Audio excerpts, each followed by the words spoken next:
Assalamualaikum warahmatullahi wabarakatuh. Perkenalkan, nama saya Desin Enda Septiana, NIM 1902387, kelas 2A Keperawatan UPI Kampus di Sumedang.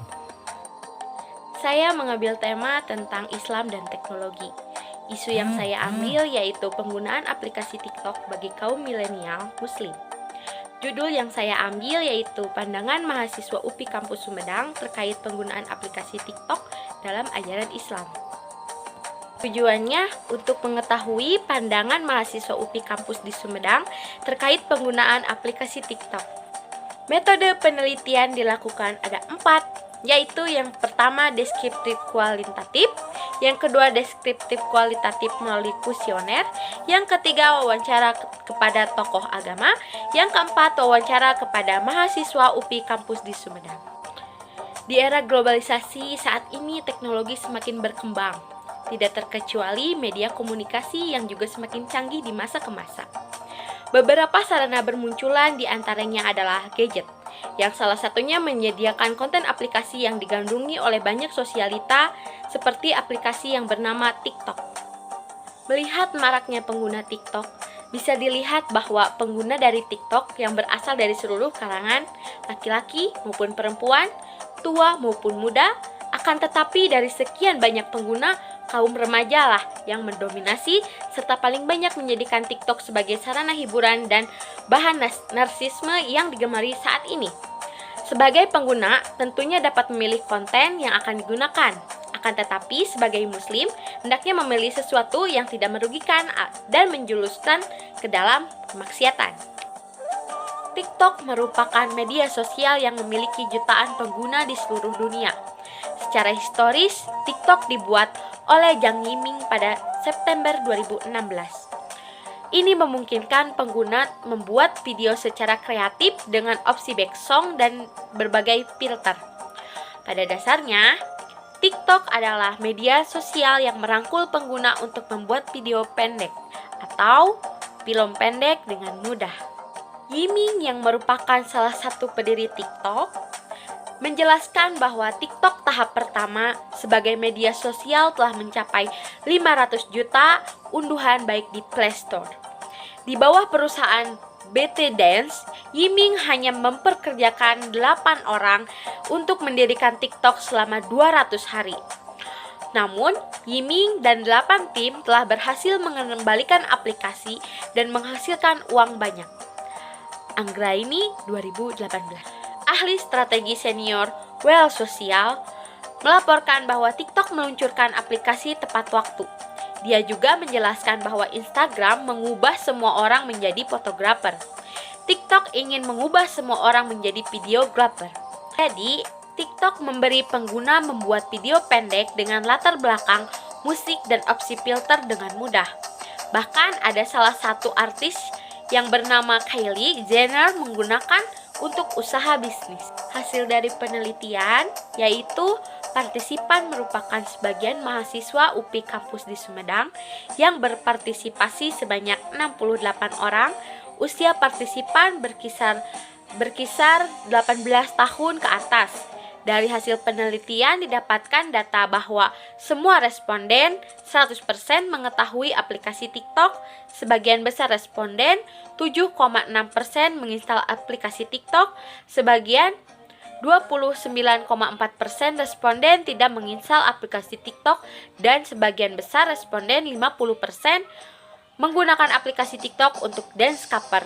Sebagian 48,5% responden menggunakan aplikasi TikTok untuk kepentingan lainnya seperti berbisnis, sarana untuk mempromosikan barang, dan sedikitnya responden 1,5% mengatakan menggunakan aplikasi TikTok hanya ingin viral. Kami juga melakukan wawancara tokoh agama di daerah masing-masing. Salah satunya dari nama Bapak Muhammad Masuri, alamat Perum Jati Hurip, Blok 3 RT 2 RW 11 Kabupaten Sumedang Utara. Menurut beliau, TikTok ada sisi baik dan buruknya. Apabila kita membuatnya itu bermanfaat dan bagus, tetapi jika membuat video yang tidak baik, itu justru menjadi tidak baik. Menurut pendapatnya yang berhubungan dengan hukum Islam memang secara nakli dan dalil itu tidak tertulis. Namun, apabila video memperlihatkan aurat-aurat seperti dance cover atau joget-joget dan terlihat lekuk tubuh, dalam Islam memang tidak diperbolehkan memperlihatkan lekuk tubuh perempuan seperti itu. Hal tersebut bisa mengundang syahwat atau hawa nafsu yang melihat video tersebut. Juga melakukan wawancara terhadap salah satu mahasiswa dari PGSD kelas, yaitu nama Dikara Nur Ijabah dari PGSD kelas. Menurut pendapatnya, kalau menurut saya, dance atau joget dengan diiringi musik misalnya untuk olahraga atau senam di rumah dengan anggota keluarga dan bukan mahram. Kalau joget-joget di depan halayak umum, sengaja direkam dan di-share seluas-luasnya, apalagi sambil mengumbar aurat dan dengan tujuan mendapatkan like dari banyak orang, itu tidak baik dan tidak dibenarkan. Apalagi seorang muslimah harus bisa menjaga iffah dan setiap pemuda-pemudi harus bisa menjaga syakinah Islamiyah, kepribadian Islamnya. Menurut saya, TikTok adalah suatu aplikasi yang bersifatnya mubah. Siapapun boleh menggunakannya, akan tetapi dalam penggunaannya haruslah dengan bijak. Janganlah digunakan untuk membuat video, joget, dan mengumbar aurat, atau memamerkan harta, atau hal yang baik. Biasalah digunakan untuk hiburan yang baik dan tidak meninggalkan hal yang wajib. Atau bisa kita sendiri membuat konten yang baik, misalnya dakwah, tadabur, Quran, dan lain-lain. Kalau menurut saya pribadi mengenai aplikasi TikTok itu tergantung kepada orang untuk apa TikTok dimanfaatkan. TikTok tidak hanya berpengaruh buruk, akan tetapi TikTok juga dapat berpengaruh baik. Contoh seperti bisa mempromosikan barang dan melakukan jual beli online melalui aplikasi TikTok. TikTok juga mendapatkan banyak informasi dari dalam negeri maupun luar negeri yang sangat cepat sampai kepada kita. Terus banyak juga dakwah-dakwah sebagai pengingat kita.